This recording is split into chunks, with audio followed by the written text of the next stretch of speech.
Assalamualaikum warahmatullahi wabarakatuh. Selfie mengucapkan untuk Bapak Supriyansa, semoga sukses terus buat Bapak. Mudah-mudahan apa yang menjadi hajatnya semoga tercapai dan insya Allah amanah. Amin ya rabbal alamin. Kemudian yang lainnya juga begitu. Akhirnya Selfie menjadi terpandang hari ini, membawa nama baik Kabupaten Sopeng. Itulah karena wujud dari persatuan kita. Sekarang kita bersatu juga. Sekarang di dunia hiburan ada Selfie mengangkat nama. Sekarang di dunia politik kita saya mau ceritakan kenapa dulu saya mundur jadi wakil bupati. Karena ada ide di kepala saya, bapak-bapak sekalian. Saya mau Kabupaten Sopeng menelurkan namanya. Gitu. Itu ini Sopeng matan resilita. Pokoknya tidak boleh. Tetapi kalau pemerintah datang memberikan, ambil. Karena itu memang haknya rakyat. Kalau pemerintah datang membagi-bagi bibit, ambil.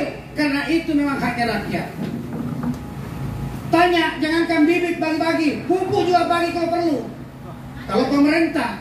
Tetapi kalau caleg melebihi daripada nilai sebagaimana yang disebutkan dalam pasal 33 ayat 7 PKPU 15 tahun 2023, tidak boleh melebihi nilainya yang diberikan kepada masyarakat lebih daripada 100.000. Tidak boleh. Jadi ceritanya ini teman-teman, habis bertatap muka acaranya, setelah berpidato Bapak Supriyansa mengajak kami ke warkop yang ada di pertigaan Cabenge. Karena masih ada jadwalnya, tapi ini waktu istirahat ya, kita ngopi-ngopi bareng bersama kakak saya sendiri, Kak Ancu, dan juga para ibu-ibu datang ngopi.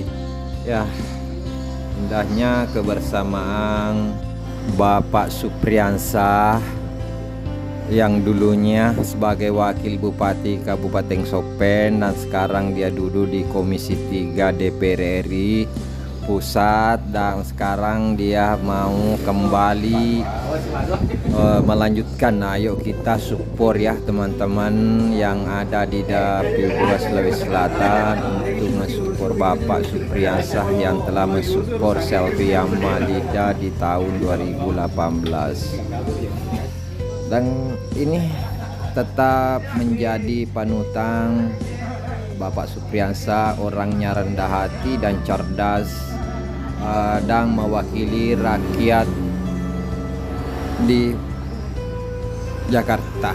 Seperti itu tanggapan saya pribadi ya teman-teman. Jadi satu kata untuk Bapak Supriyansa, salam 5 jari, lanjutkan.